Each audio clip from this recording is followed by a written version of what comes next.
Aires, están parando acá en San Luis y hoy, la verdad, que le agradecemos al Señor que los haya traído para compartir con nosotros esta fiesta que vivimos cada primer día de la semana, donde no nos olvidamos que en el primer día de la semana Cristo ha resucitado, que se encuentra en el trono de la gracia, allí junto al Padre, esperando a que cuando se llegue el tiempo, venga por su amada iglesia y a poner un punto final a todo lo que es el mal. Bien, bueno, vamos a dar comienzo en esta mañana. Les invito a que todos vamos a la epístola a los Gálatas. Bien, estamos desarrollando esta epístola, ¿sí? Vamos a Gálatas, capítulo número 1.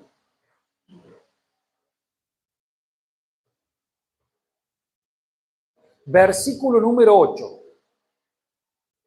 Les invito a ponernos de pie.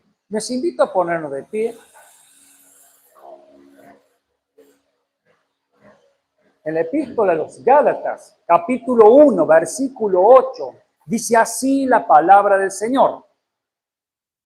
Mas si aún nosotros o un ángel del cielo os anunciare otro evangelio diferente del que os hemos anunciado, sea anatema. Como antes hemos dicho, también ahora lo repito, si alguno os predica diferente evangelio del que habéis recibido, sea anatema. Pues, ¿busco ahora el favor de los hombres o el de Dios? ¿O trato de agradar a los hombres? Pues, si todavía agradara a los hombres, no sería siervo de Cristo. Mas os hago saber, hermanos, que el evangelio anunciado por mí no es según hombre. Pues yo ni lo recibí ni lo aprendí de hombre alguno, sino por revelación de Jesucristo. Padre Santo y Dios de los cielos, gracias, amado Señor y Rey, por bendecirnos en esta mañana, primeramente con habernos dado vida un día más en este mundo al cual no pertenecemos, pero te agradecemos el que también por tu gracia, por tu amor y con la ayuda de tu Santo Espíritu hemos podido llegar a este lugar para poder disfrutar de la comunión junto a los santos y poder tener este privilegio de ensalzar tu nombre y de en estos momentos pedirte, por favor, que nos ayudes para que tu Espíritu nos ayude a concentrarnos en lo que va a ser el mensaje que tú, Señor, has preparado para cada uno de nosotros. Padre Santo, en lo personal, te pido que me guíes, que me ayudes, Padre Santo, para que por mi boca salga lo que tú, Señor, has puesto para la gloria de tu nombre. En el nombre de Jesús, te adoramos y bendecimos tu nombre. Amén. Tomamos asiento. Bien.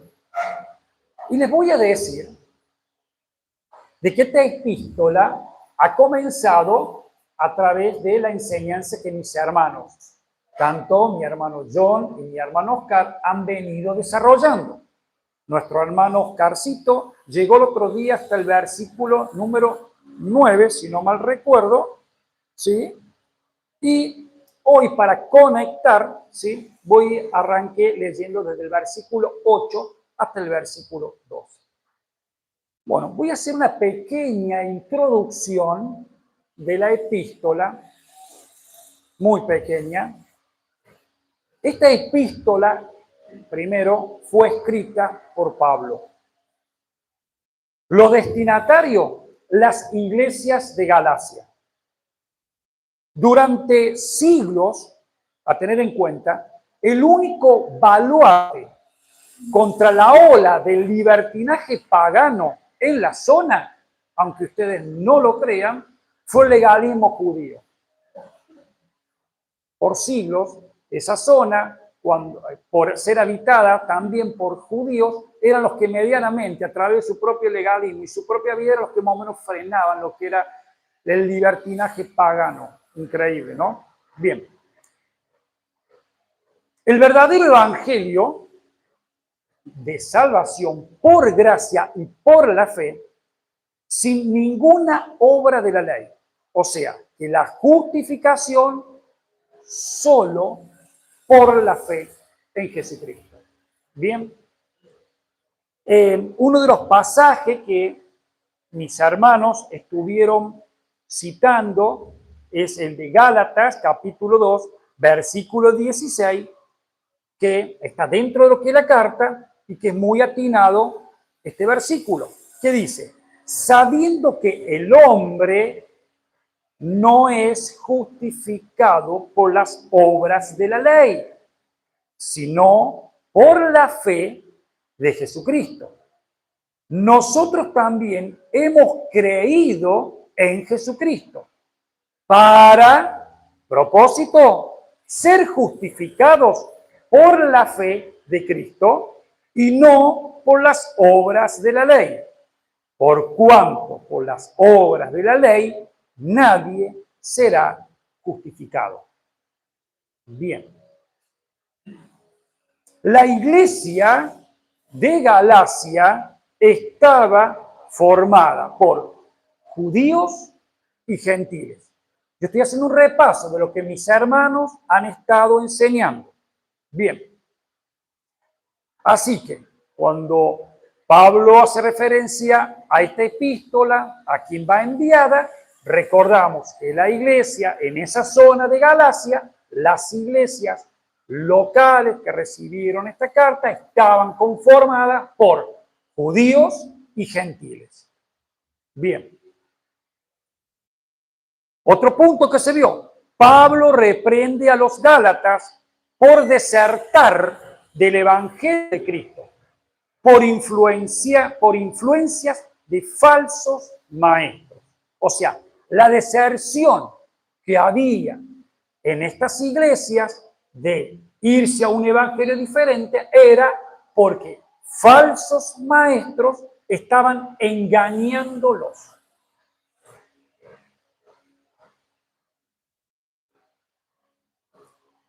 Otro de los puntos, debemos ser fieles cuando reprendemos a otros y a restaurar con espíritu de mansedumbre a los quienes lo necesitan.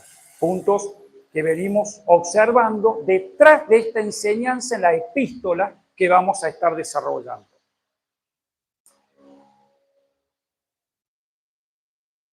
Bien. Algunos, estos maestros, ¿sí?, lo que hacían era instalar las obras de la ley en el lugar de la justicia de Cristo. Y de este modo corromper el sano evangelio. A ver, en aquellos tiempos, los judaizantes, ¿sí?, ellos lo que hacían era promovían a los gentiles a las prácticas de la ley mosaica que implicaba esto. Aquellos, vamos a decir, ceremonias del antiguo pacto, a las leyes jurídicas que Dios había establecido para su pueblo, y paréntesis, les cuento un poquito. Recordemos que el pueblo de Dios, Israel, era un pueblo teocrático. O sea, donde, vamos a decir, el presidente de la nación de Israel era el mismísimo Dios. Y él les decía cuáles eran las reglas. O sea, la constitución que cada país tiene Dios establece como constitución la ley. Estas leyes que involucraban la ley ceremonial, cómo ellos se iban a acercar a Dios a través de sacrificio, a través de estos ritos, digamos, para Dios, a través de las leyes jurídicas de cómo ellos como nación debían establecer, por ejemplo, situaciones de la vida cotidiana de la nación, ¿sí? La ley moral de Dios, los 10 mandamientos, ¿sí? Bien. Pero en este caso, los judaizantes arrastraban a los gentiles a las prácticas ceremoniales, incluyendo la circuncisión. Entonces le decían, bueno, ustedes quieren ser salvos por Jesucristo, pero hay que sumarle a esto este tipo de prácticas para que puedan ser salvos. Entonces estaban introduciendo al Evangelio algo que Pablo en su momento, cuando les había enseñado, no se lo había enseñado. Bien.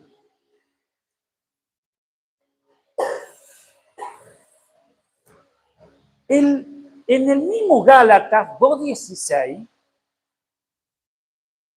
en la segunda porción del pasaje, habíamos leído que por cuanto por las obras de la ley nadie será justificado, me pareció prudente, mientras estudiaba, digamos, y lo que mis hermanos han estado enseñando, dejar en claro algo. Cuando hablamos acerca de la ley, tristemente corre la idea por ahí también de confundir a qué se está mencionando, digamos, cuando se habla de que por las obras de la ley, y cuando nosotros somos llamados también a entender que la ley es buena, agradable y perfecta. Entonces, ¿cómo yo distinguir cuando nosotros nos referimos que somos salvos por gracia, ¿sí?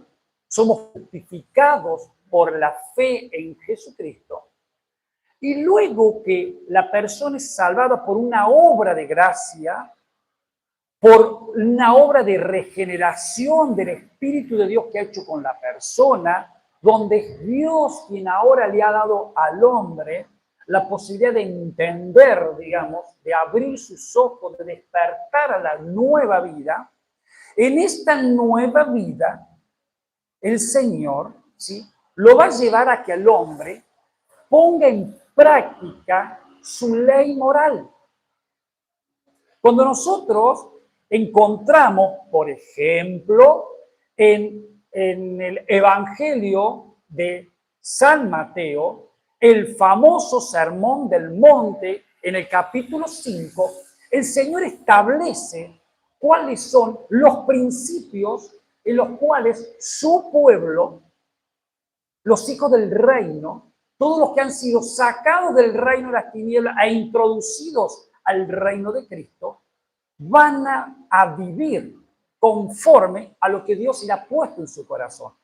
Entonces, dentro de la ley, esa ley moral, la cual sí, para nosotros, la seguimos con el deseo de agradar a nuestro Dios y no como una imposición que la que los judaizantes hacían en imponer partes de la ley mosaica en las prácticas ceremoniales y jurídicas, a la cual ya no están vigentes para el pueblo de Dios, para el nuevo pacto.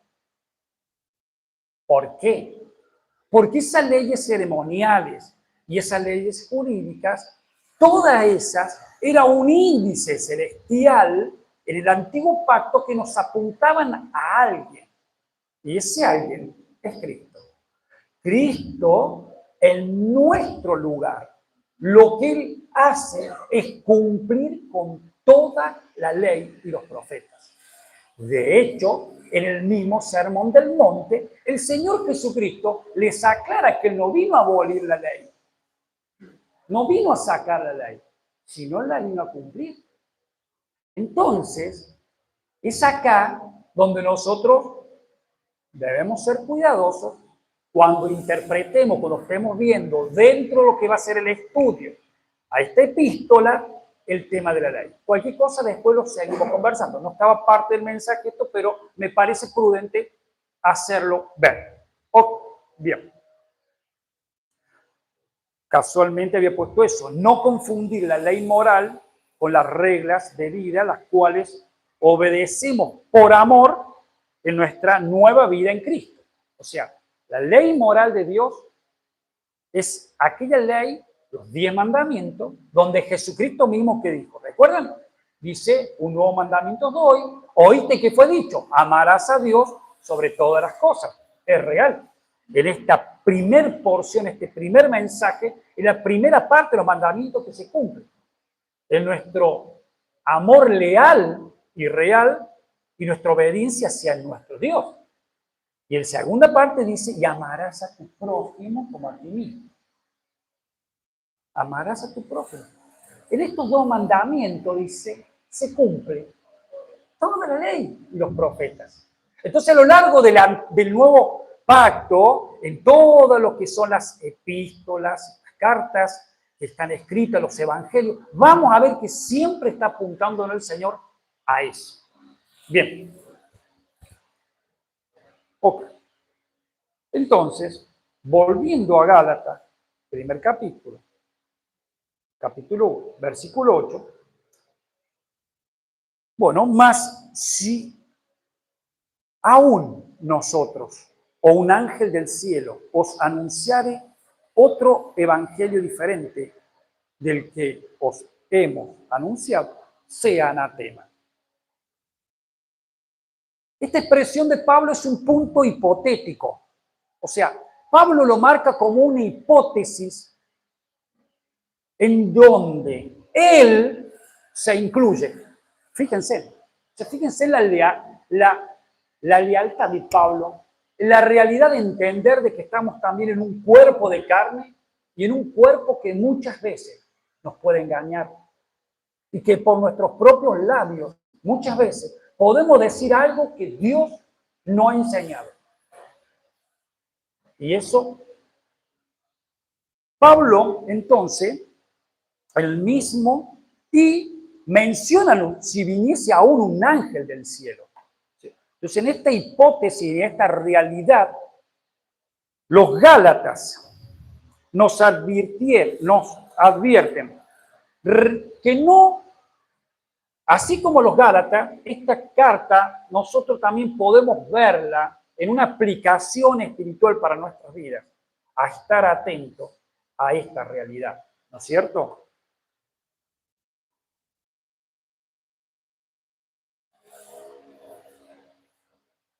Entonces, Gálatas, vamos a arrancar a donde está apuntando la carta, al tiempo de los Gálatas, en donde esta realidad estaba siendo en ellos. Estaban siendo engañados por falsos maestros judaizantes. Y Pablo, al mencionarse aún él mismo y aún los ángeles del cielo, está hablando de que si viniese alguien con credenciales, que presentara credenciales como de ser alguien importante, presten atención, que lo que va a anunciar debe estar de acuerdo con lo que en su momento, diría Pablo, les enseñé. El verdadero evangelio.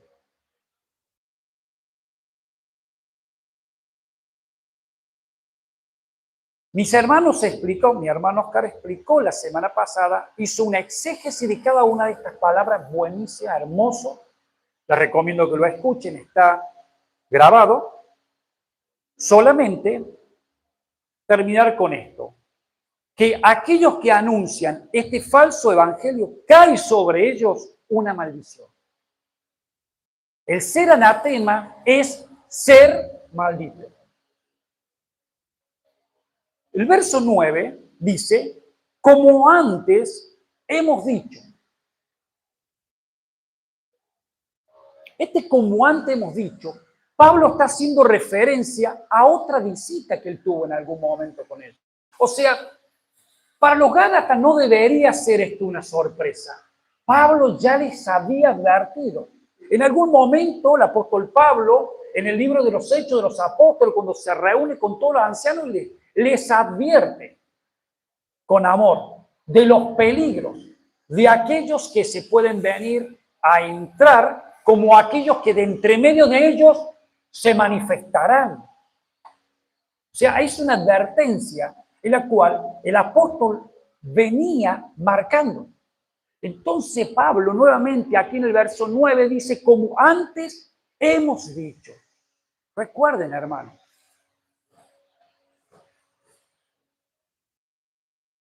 Ellos estaban siendo engañados por los falsos maestros judaizantes.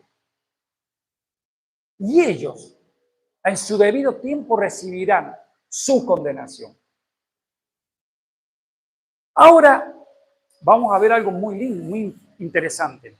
En la historia, Dios ha consagrado ciertos objetos, individuos, grupos de personas para su destrucción. Y esto es algo tremendo, tremendo. ¿Cómo es que Dios ha consagrado a grupos de personas, objetos, a la destrucción? Bien, porque Él es nuestro Dios. Y no solamente que Él es soberano, sino muchas veces el choque del humano con Dios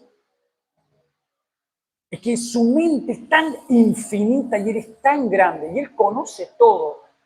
Y todo lo que Él hace, lo hace con un propósito. Sus propósitos son eternos y Él tiene razones que solo Él conoce y que no escapa a la mente del hombre. Entonces, cuando vemos el accionar de Dios a lo largo de la historia de la humanidad, nos vamos a encontrar con esos aspectos de ver a nuestro Dios haciendo cosas que la verdad decimos, wow. Y hay un caso en el cual, de tantos casos, vamos a ver que es el de Josué. Vamos a Josué, un hecho en el cual, capítulo 6, versículo 17, el pueblo de Dios está en la tierra prometida, va avanzando y llegan a una ciudad llamada Jericó. Una ciudad que se encontraba con unas murallas, digamos, fuertes, paredes altísimas, enormes, donde Dios consagró ese lugar para destruir. Dice el verso 17, después en sus hogares, léanlo, los que no lo han leído, léanlo. Solamente voy a ir por amor al tiempo en algunos versículos puntuales y vamos al versículo. Les dije, 6, 17, dice así el Señor. Y será la ciudad anatema. Recuerden, la palabra anatema, nuestro hermano le enseñó, es maldita. Cada vez que encontramos la palabra anatema, habla de que es maldito. Y será la ciudad anatema a Jehová, con todas las cosas que están en ella.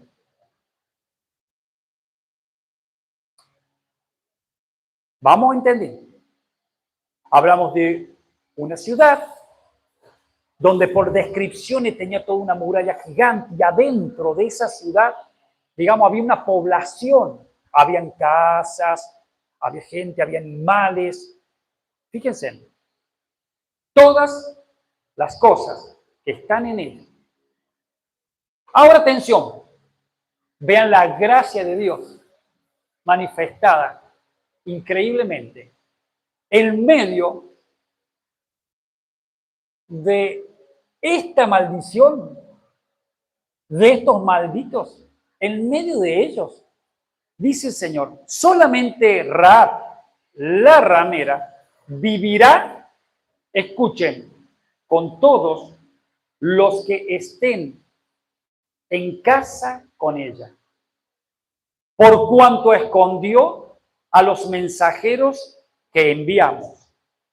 Pero vosotros, y una advertencia a su pueblo, pero vosotros guardaos del anatema. Ni toquéis, ni toméis alguna cosa del anatema. No sea que hagáis anatema el campamento de Israel y lo turbéis. ¿Es claro el Señor? Y todos diríamos y decimos, ¿no? Es clarísimo el Señor. ¿Cómo es posible que alguien vaya a desobedecer esto? Apliquémoslo en nuestras vidas, mis hermanos. ¿Cuántas cosas sabemos que no tenemos que hacer y las estamos haciendo? ¿Cuántas cosas hacemos que sabemos que no las tenemos que hacer y las hacemos? Acá estamos viendo en una aplicación espiritual a nuestras vidas a través de estos ejemplos bíblicos que el mismo Dios, y nunca nos olvidemos, el mismo Dios del Antiguo Testamento es el mismo Dios de hoy en día y va a ser el de mañana. Uno de sus atributos es la inmutabilidad. Dios no cambia. Él no se equivoca. Bien. Saltamos de ahí al capítulo 7 de Josué. Les dije que después en su casa lo lean. 7:1. Y dice así. Después que ellos entraron, invadieron, las murallas se cayeron, lo van a leer. Pero los hijos de Israel cometieron una prevaricación en cuanto al anatema. Porque Acán, hijo de Carmi, hijo de Zebodi, hijo de Sera, de la tribu de Judá, tomó del anatema. Y la ira de Jehová se encendió contra los hijos de Israel. Entraron y siempre tenemos a uno que es el más pícaro, ¿no? Como decimos, el más sabio. Y ver tantas cosas que se van a destruir.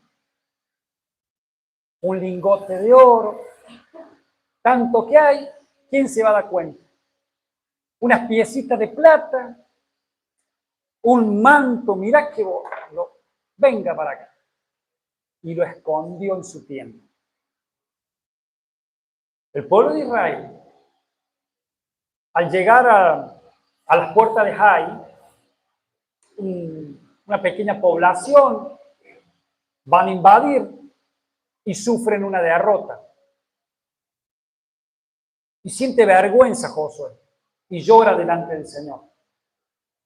Y el Señor, qué misericordioso, ¿no?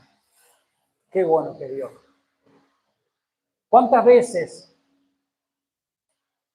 Y ojalá, hay cosas en nuestra vida que no están funcionando. Hay respuestas que no vienen. Y muy en el fondo, hay alguien que nos está diciendo, hay veces son pruebas que vienen de parte de Dios. Señor, ¿por qué? Josué, delante del Señor, muestra esa realidad. ¿Qué está pasando, Señor? ¿Cómo tu pueblo termina huyendo? Se van a reír los demás naciones. Y el Señor rápidamente, parafraseando, le dice, quita al maldito que está en medio de ti, porque si no, los voy a dejar.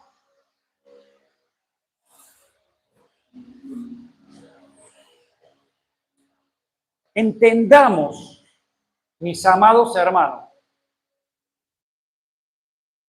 que nuestro Dios es santo. Él es santo.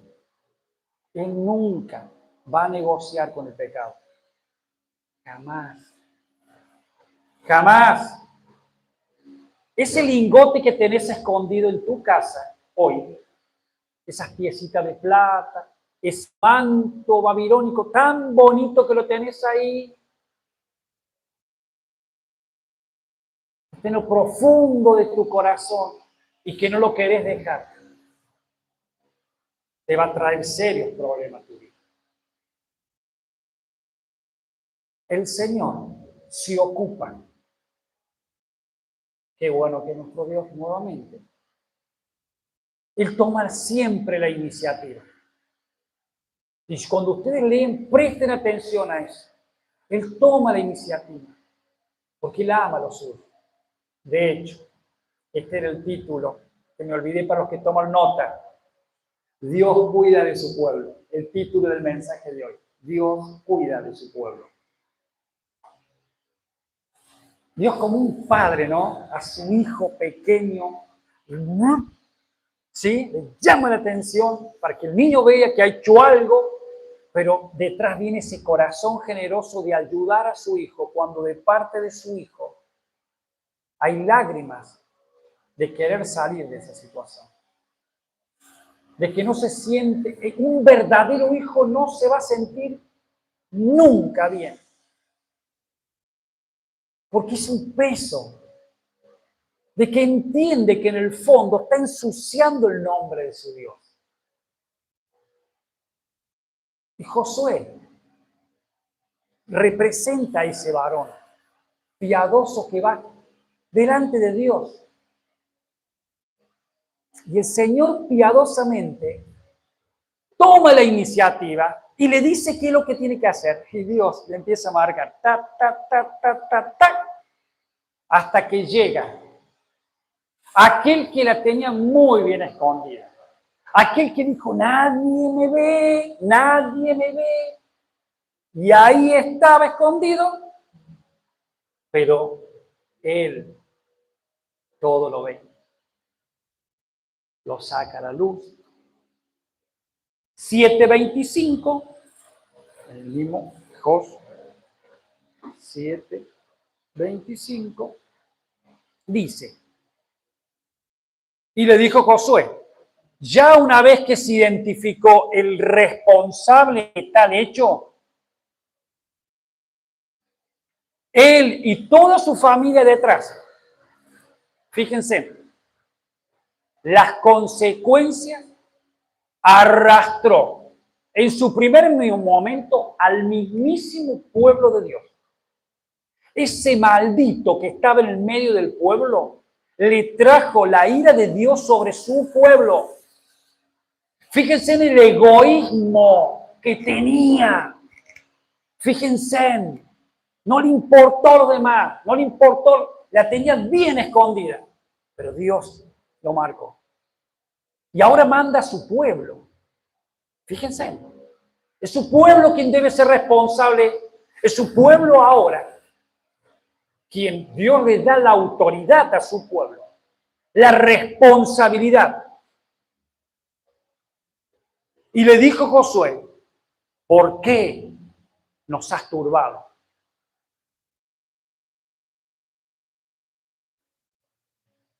¿No te das cuenta que tu pecado horrible trae consecuencias no solamente para tu vida, sino para tu entorno?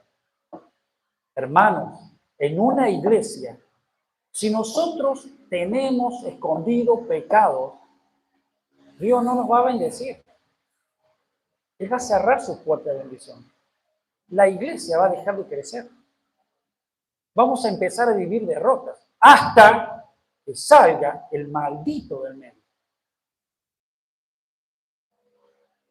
El egoísmo horrible de este personaje. Cuando ya el Señor lo saca a la luz, bueno, ahora está listo, pobrecito, ¿no? Túrbete Jehová en este día. Y todos los israelitas los apedrearon y los quemaron después de apedrearlo.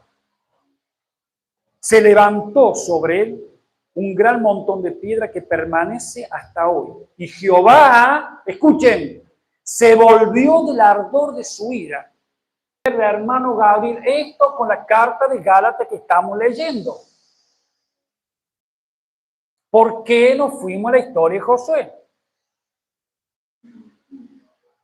Porque estos falsos maestros, al introducir un falso evangelio y la iglesia responsable por seguirlo,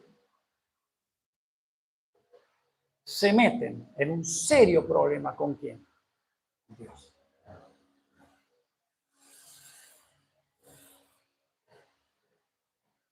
Vamos en San Mateo 24, San Mateo 24, 24, si no me recuerdo, ¿está bien? 24, 24.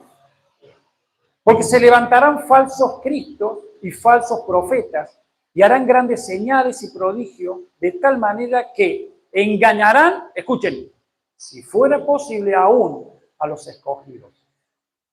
Ya voy a desarrollar un poquito más sobre este tema, pues lo vamos a estar viendo.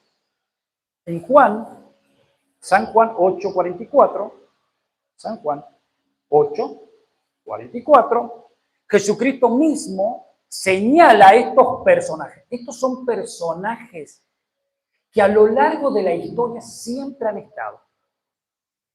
Escuchen, siempre han estado y siempre van a estar hasta que no venga. Van a estar ahí, agazapados, o algunos a plena luz porque no les interesa y lo van a hacer impúdicamente, como vemos en muchos lugares donde abiertamente se mofan de Dios. Abiertamente. Bien, vosotros sois de vuestro padre el diablo, y los deseos de vuestro padre queréis hacer. Él ha sido homicida desde el principio. Mientras leí este pasaje, el homicidio es triste, ¿no? Satanás es un asesino. Ahora, cuando una persona trae el falso evangelio, cuando predica el falso evangelio, ¿qué crees que está haciendo con esas almas? Cuando esos personajes lo único que hacen es querer lucrar con la gente, sacarle dinero, hablar de promesas que nada tiene que ver, ¿qué creen que están haciendo con esas almas? Paréntesis, conversando con un joven el otro día, le digo, es un hermano en Cristo, saludos, qué lindo, te congregás, y papi, te hago una pregunta, si se te cae el árbol ahora en tu cabeza y te morís, ¿qué pasa con vos? Se quedó mirándome y ¿hace cuánto que va a la iglesia? 5 años, y no podés entender esta respuesta, no puedes darme una respuesta. Con ese famoso profeta que nos presentaron el otro día, conversando con él, una obra en Buenos Aires de 1.500 personas, 300 personas que le dan de comer más, tiene él preparando, capacitando, él capacitaba a 20 personas que trabajan con esa gente que le dan de comer, una obra increíblemente piadosa, maravillosa, qué hermosa. Le hago una pregunta a usted, albañil, si se sube de arriba del andamio y se cae de cabeza, ¿qué pasa con usted? Me miró como, y solo Dios sabe. Le digo, Hebreos 6:11, perdón, 11:6, dice que sin fe es imposible agradar a Dios. Es un punto que estamos viendo en los Gálatas, que lo vamos a ver. La fe es clave. Si no hay fe, no hay salvación, no hay justificación. Le digo, con amor, querido hermano, yo no dudo de que usted sea salvo, sí hay que rever este tema, porque si usted es maestro de 20, ¿qué le está enseñando a sus 20? Miren si hay alguien que sabía de esto. Sin embargo, nuestro amado Pablo, cuando el Señor transformó su vida, cuando el Señor le abrió los ojos, lo trajo a la vida, y conoció al verdadero Señor y recibió por revelación su palabra, él tenía una sola meta: agradarle a él. No importa si los hombres se enojan. No importa cuáles sean las consecuencias para mi vida. Y tenemos tantas enseñanzas del mismísimo Pablo, cuando él defiende su ministerio en la segunda carta a los Corintios. Todas las que ha pasado Pablo. Pero como él decía, no era su intención gloriarse, sino realmente expresar lo que un verdadero hijo de Dios va a pasar por el Evangelio, por el verdadero y sano Evangelio.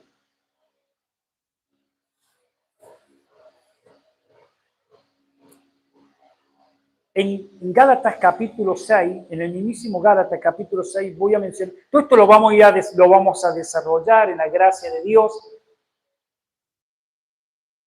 Si el Señor no viene antes y si el Señor nos da vida, con mis hermanos vamos a seguir desarrollando esta carta. De aquí en adelante nadie me cause molestia, porque yo traigo en mi cuerpo las marcas del Señor Jesús. Ya vamos a desarrollar por qué dice esto Pablo, pero esa realidad. Era una persona que realmente, cuando lo observaban, decían realmente una persona que tiene esa convicción, esa fe lo movía a avanzar sin importar que digan de él lo que quieran.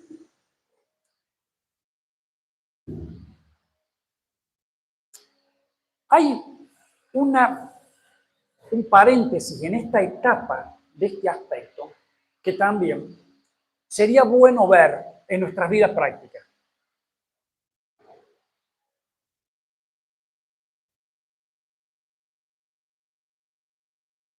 No tuve la mejor idea de escribirlo con un verde clarito que no veo sobre. ¿Tengo problema en la vista? No, a ver, un segundito. Es una pequeña referencia.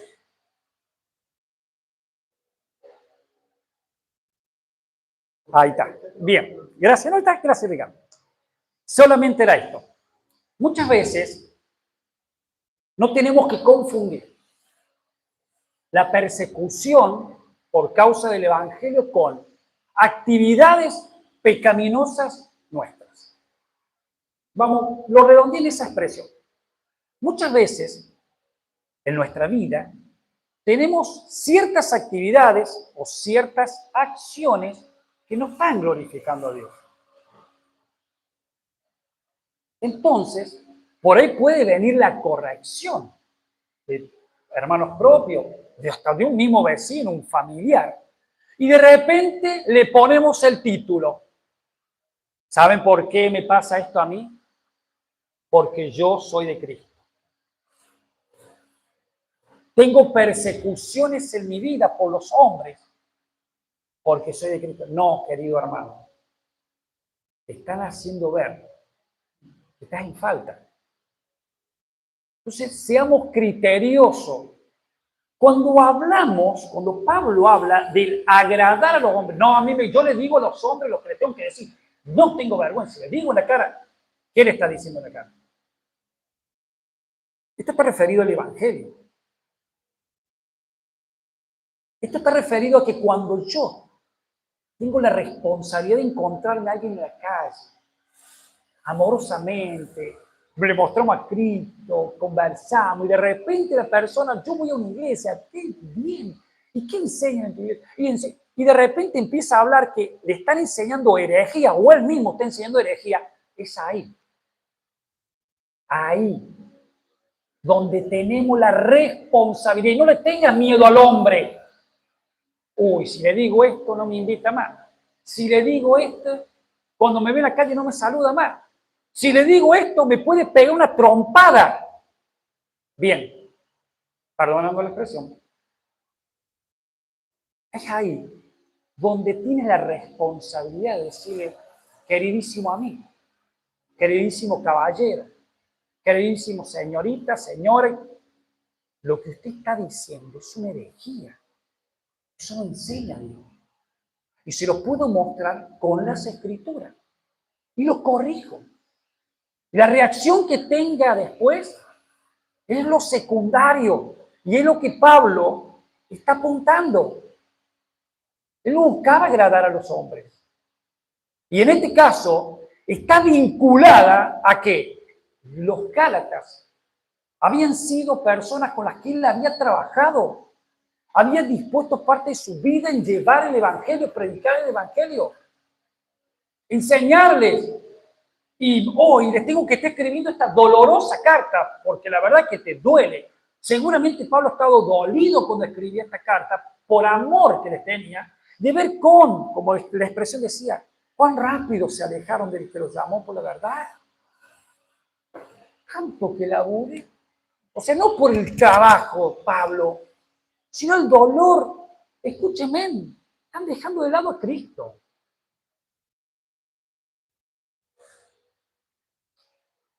Así que, simplemente, una reflexión, hermano. Te persiguen, los hombres te apuntan, pero sé criterioso el porqué. Salimos del paréntesis y volvemos al versículo 11.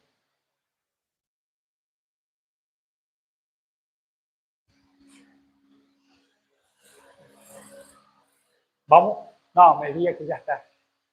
¿En serio? Wow. Bueno, volvemos. Es el problema.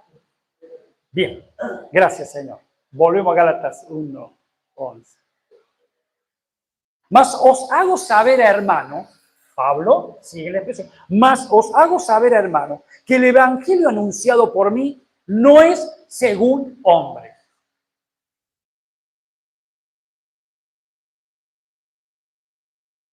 Bien, os hago saber, hermano, es una expresión enérgica que utiliza Pablo, digamos, en el vocabulario griego. O sea, es prestenme atención con lo que les voy a decir. Enfatiza esta realidad. ¿Qué es lo que va a enfatizar Pablo? Que lo que él predicaba no es de origen humano. El evangelio no es de origen humano. Y vamos a hacer. Romanos 1:16, el apóstol Pablo, cuando escribe esta epístola a los romanos, en su deseo por ir a visitarlo, estar con ellos, dentro de todo ese deseo, él quería predicar el evangelio. Y espero que ese sea el deseo de todos. A mis hermanos que nos acompañen, bienvenido a Villa Mercedes, pero si se cruzan a alguien en la calle, prediquen el evangelio. Que esté eso en el corazón. A la mesera de la estación de servicio. Es donde vamos. Sí, qué lindo, me voy de viaje, planifico mis vacaciones. ¿A dónde te vas? No sé, es a Santa Fe. Nos vamos a Santa Fe a pasear, no sabe el Paraná, qué bonito. Más que el Paraná y los pescaditos y todas esas cosas. Sí, me gustaría conocer, pero Señor, te ruego que en este viaje me des la oportunidad de predicar el evangelio. Vamos por lo eterno. Estas cosas un día van a desaparecer, el Paraná y todos los pescaditos. Pero esas almas necesitan del evangelio. ¿Entendemos? Me voy a jugar al fútbol. Bien. Organizamos partido de fútbol para este fin de semana. Bien. ¿Y cómo iré a jugar? Mira, ojalá que mientras vaya a jugar al fútbol tenga en algún momento la oportunidad de hablarle a algún jovencito del evangelio. Y en todas las actividades, cuando voy a la tienda a comprar, me voy a comprar porque no hace falta la verdura, está bien, pero también estar atento en qué momento, o al verdulero, el carnicero, el almacenero, o el que viene al lado, le voy a poder predicar el evangelio. Permiso.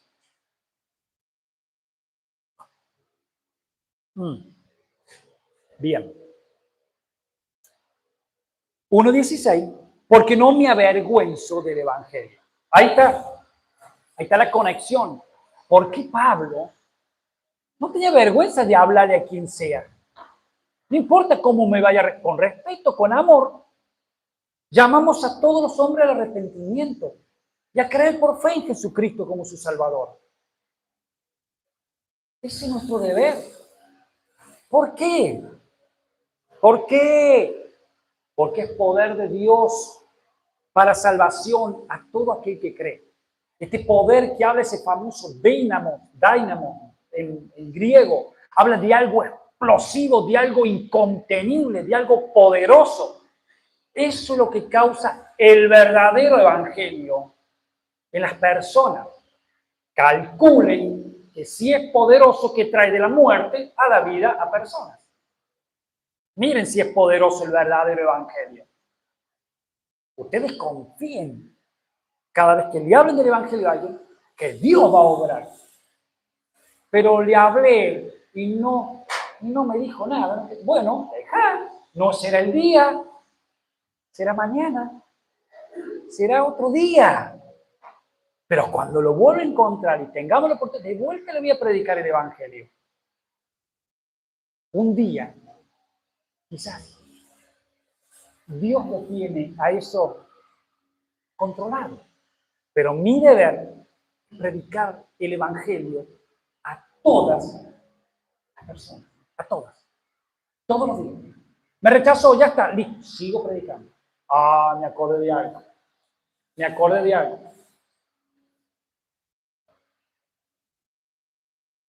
Muchas veces, el predicar el evangelio, que no pase en nuestra cabeza, no, pero ¿qué le voy a predicar? Mira la facha que tiene. Mira en la que anda. ¿Sabe qué? En la noche trafica. ¿Sabe qué? En la noche sale con la cartera. Y hacemos acción de persona. Ahora, ¿se acuerdan lo que leímos? Perdón, no lo leímos, pero lo van a leer. Rahab.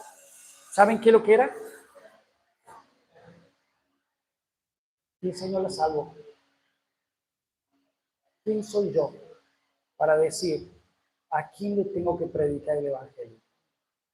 ¿Cómo sé yo si a la persona que le estoy dando la palabra, no juzguemos la palabra, a la persona que tenemos? ¿Saben qué? Miremos que es un alma que necesita a Dios. No importa si está de traje o está con la ropa más horrible. Vos mirá un alma que necesita de Dios. Y hoy te está llamando. No importa quién seas o los pecados que traigas encima. Hoy Dios te está diciendo, arrepiéntete. Deposita la fe en mi Hijo. Miralo en la cruz. Está dando su vida para todos aquellos, para todos aquellos que crean en Él. Si vos crees que Jesús en la cruz del Calvario está muriendo en tu lugar, está tomando tus pecados, se lo está pagando en tu lugar, está derramando la sangre para poderte limpiar de tus pecados. Eso te da vida eterna. Dios es el que justifica a través de la fe, por creer que Él es mi Salvador. Salgo de vuelta el paréntesis, me recordé cuando leía la historia de Rahab, wow. Y toda su familia, detrás de ese harapiento que le predicas, quizás cuando llegue a su hogar, Dios lo empiece a usar. Y mañana van a haber un montón de harapientos en la puerta de la iglesia entrando, porque fueron salvados. Y Dios usó a ese harapiento.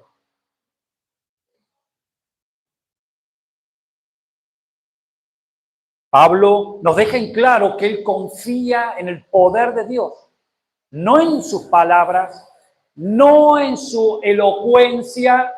No, bueno, yo no predico, no tengo la facilidad. Vos tenés una facilidad. No, querido. Para todos. Sacate de la cabeza que vos tenés un poder. Sácatelo de la cabeza, cualquiera. Que vos tenés un poder para salvar a alguien. Sácatelo de la cabeza. Vos no tenés ningún poder. No importa si sos tartamudo, si podés. No, sácatelo de la cabeza. Vos confiás que el Señor a través de su palabra, que es esa la que tiene el poder. Pero yo soy tartamudo. Agarrar la Biblia, abrírsela, mira lo que dice Gabriel.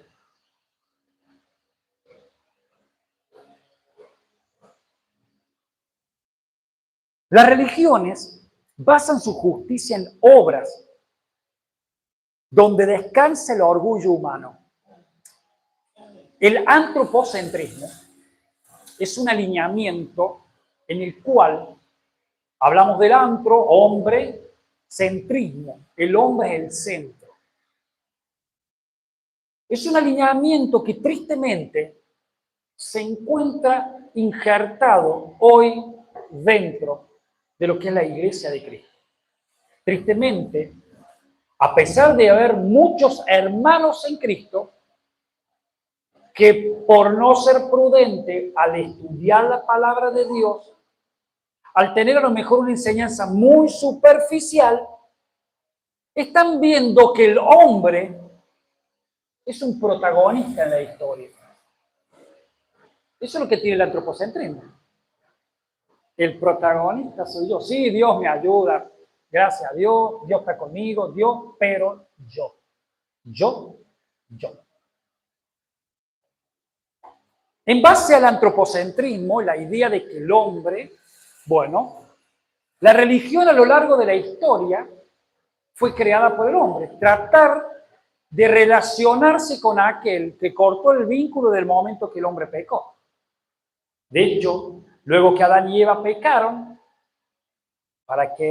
se vieron desnudos y ante quererse justificar delante de Dios, agarraron unas hojitas, las cosieron y se revistieron. Ellos mismos ya vemos cómo desde la creación, desde el momento de la caída, ya el hombre intentó justificar sus hechos con Dios a través de sus propias ideas. Y qué lejos que este hombre que vino el Señor, lo hizo lo que tenía que hacer. No voy a entrar en ese tema porque no me da el tiempo. Bien. Pero las religiones que basan su justicia a través de la obra, todas las religiones,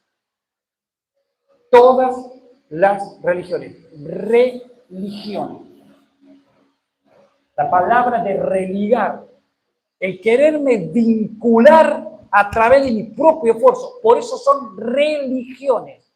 Aún existe la religión evangélica, no se confundan, porque ves el hombre que busca a través de su medio. Yo voy al cielo porque no falto a la iglesia, no falto a los estudios bíblicos. Tengo una biblioteca completa con todos los tomos. Tengo a MacArthur, tengo a Paul Washer, tengo a Sproul, tengo a todos los reformadores, tengo los maestros, los padres de la iglesia, tengo todo el estudio, pim, pum, pa. Y por eso voy al cielo. ¿Se dan cuenta?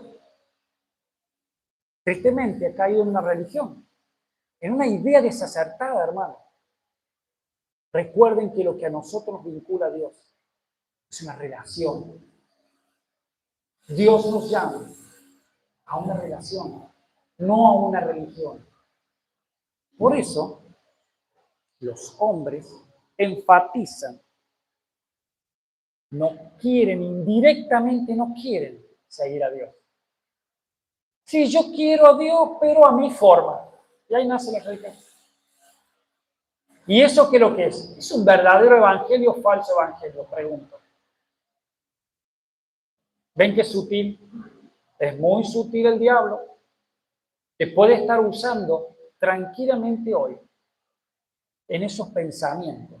Corregilos. Arrepentite. Hoy, Señor, perdón.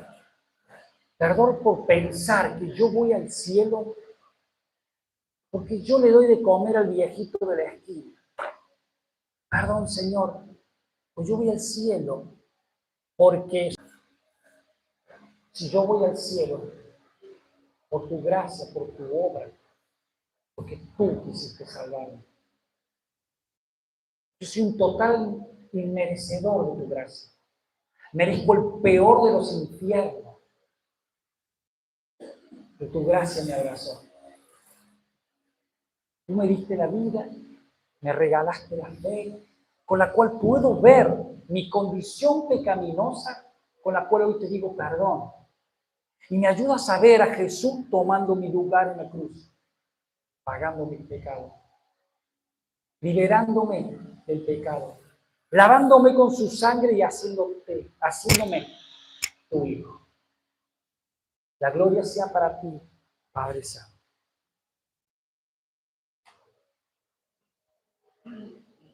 Voy a seguir con el versículo 2 en la próxima. Solamente quiero destacar una expresión de uno de mis hermanos, que no me acuerdo si era John o Oscar, creo que fue John.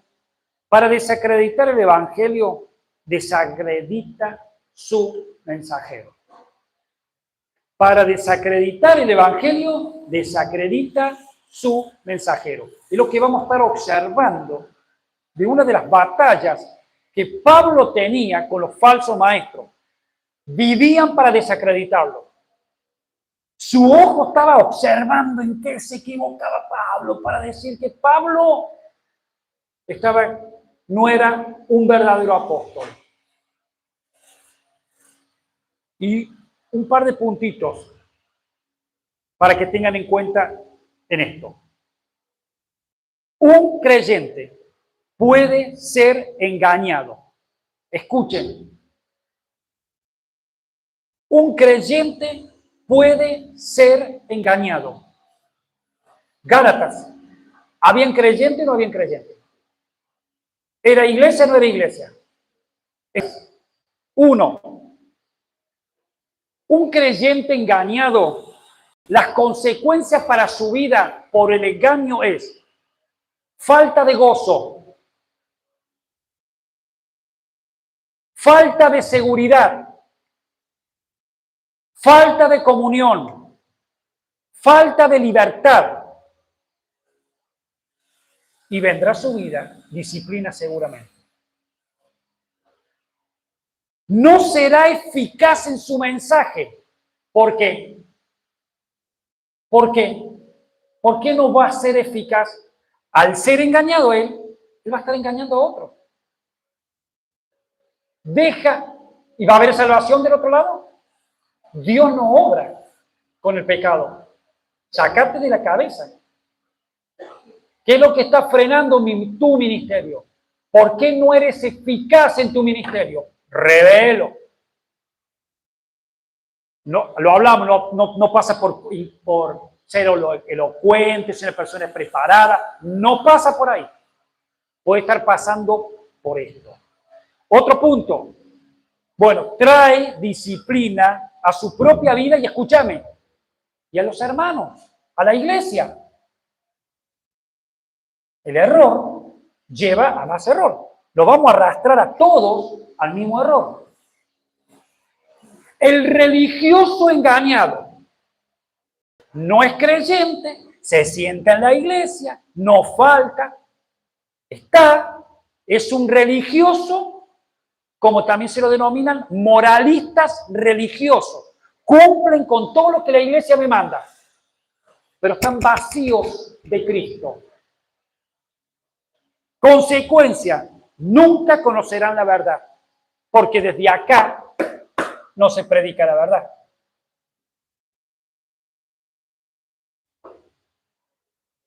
Es reo de muerte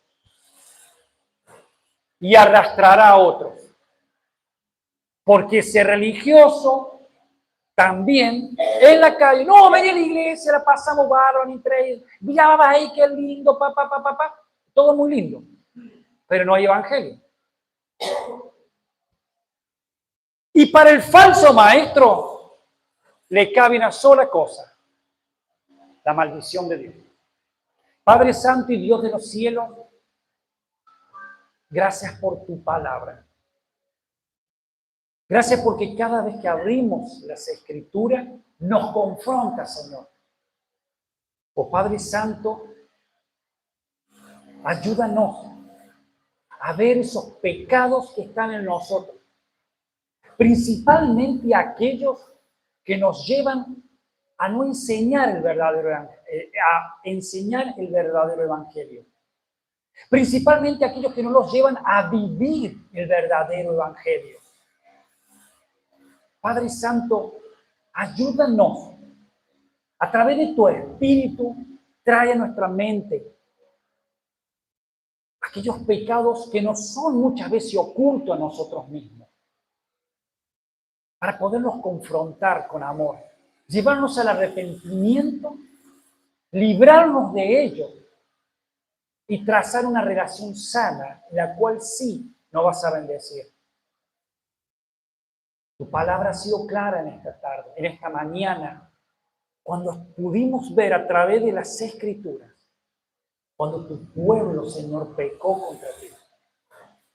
Es increíble. Fue un hombre, pero como eres tan santo, tu ira caía sobre todo el pueblo. Padre Santo, ayúdanos a no ser de tropiezo para nuestros hermanos. Rogamos, por favor, que nos ayudes en esto, a ser fieles, a ser buenos predicadores de tu palabra.